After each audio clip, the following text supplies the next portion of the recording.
Hey everyone, sorry if the video's kind of lopsided. Um, my bed's slightly unbalanced for this. But anyway, I just saw episode 21 of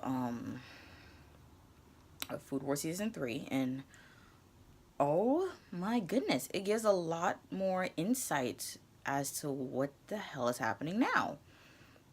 Okay, it probably gives more insight in the manga, but for what I saw, okay, I'm starting to really understand now. So basically, in the past, as students, Saiba, Yukihira's father, Dojima Gin, and Nakamura, who is Eina's father, were all together in the Polar Star dorm. Saiba was known as a culinary genius because of his cooking skill and everything. And just like Yukihira does now, he tended to make awful dishes. But that only came at the point where people didn't exactly care how he made his food, just more like how good it tasted, and basically wanted to know what he was going to do next. When he, like, at first when we see them together, like how things were between them, the three of them were all good friends, kind of traveling down the same path together, with Saiba as the leader. But then his cooking skills grew, and as I said, people stopped caring really about a lot of stuff. Just wanted to know what he was gonna make next. That's all they really look forward to. And it got to the point where it started to really bear down on him.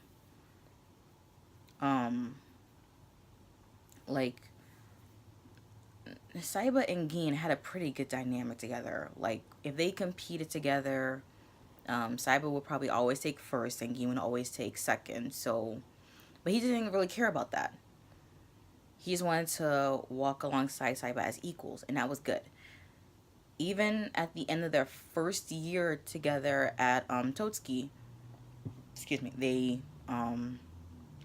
they joined the Elite 10 as the 6th and 7th seats, which was good, which is actually a pretty big accomplishment for them.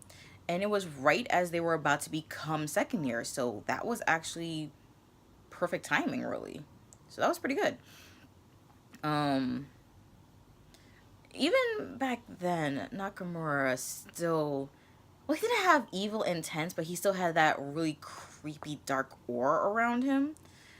But it was more in a scheming way on probably learning someone else's techniques and probably implementing them to his own recipes in a way to up his cooking game too. But he had a deep admiration for Saiba. So everything that happened led to this moment in a way that I kind of did not see coming. After a while, Saiba started to change. Like in the episode, we see him on a metaphorical path, upping his skills in cooking, like going towards his next goal. What's his next recipe? What's the next dish going to be that will blow everyone out of the water? And it got to the point where he was where it was announced that he was going to be a competitor in a competition called Blue. Now, I forgot what it stands for, but it was basically a competition, I guess that was pretty high in the cooking world. And his classmates looked forward to seeing him in that. A lot of people look forward to seeing what he was going to cook next to probably win the competition. Even at school and in external competitions, he won a lot of awards. And like I said earlier, it got to a point where he started cooking terrible dishes. But it turns out that was his way of blowing off steam so he could keep a clear head and still be on the path to his next recipe with his friends. Sadly, his guinea pig for those was June, the girl who is Hayama's I guess you could say like parental figure in a way. So sadly, just like Todakoro is to Yukihira, June was Saiba's guinea pig for his terrible dishes. Same result, of course. They were so awful she fainted. But after a while, Saiba was on the path by himself. He didn't stray, he just got lost. And it got to the point where cooking wasn't fun. It was more of just about winning. Because everyone put more pressure on him than he could handle. He even gained media notoriety for his cooking prowess too.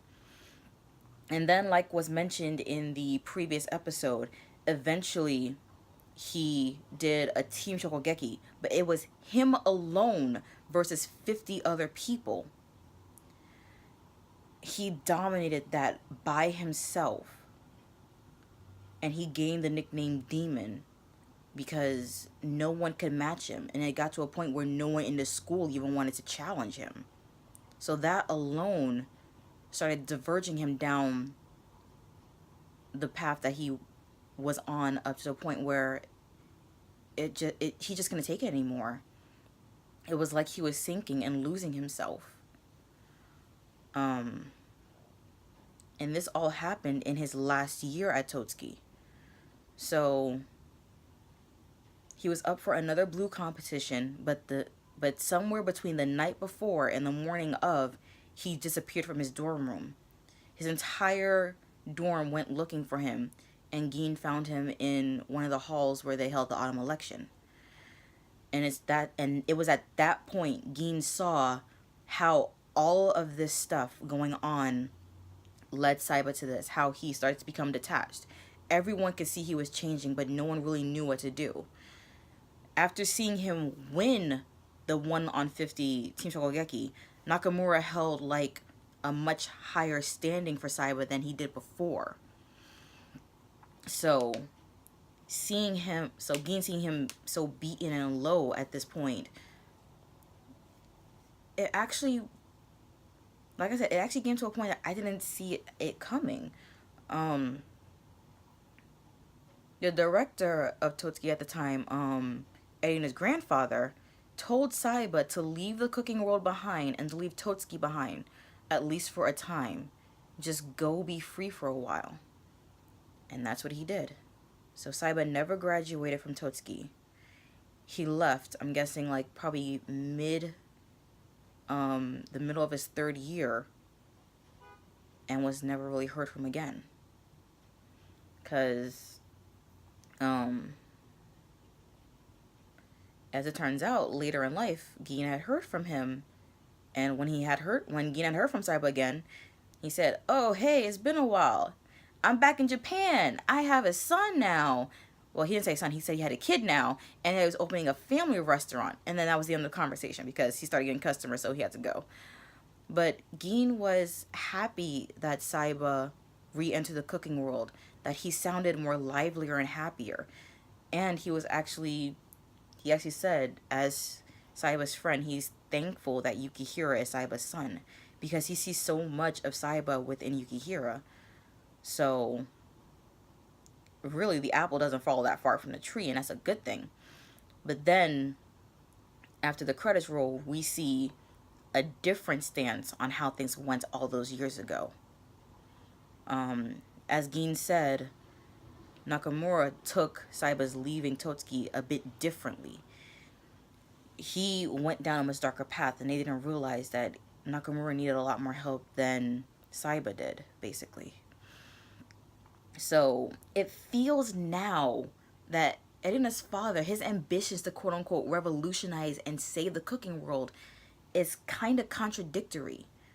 Because seeing this episode and seeing how things got to this point, it feels like what he's trying to do is basically kind of what drove Saiba kind of to have to leave the cooking world to begin with. Because all these expectations were put on him, and it got to a point where he started to lose himself. So trying to revolutionize the cooking world so that no one has to go through what he went through, that's a bit much. But we'll see how things go now. But I really enjoyed this episode, so I look forward to the new Team Shokugeki that's coming out now.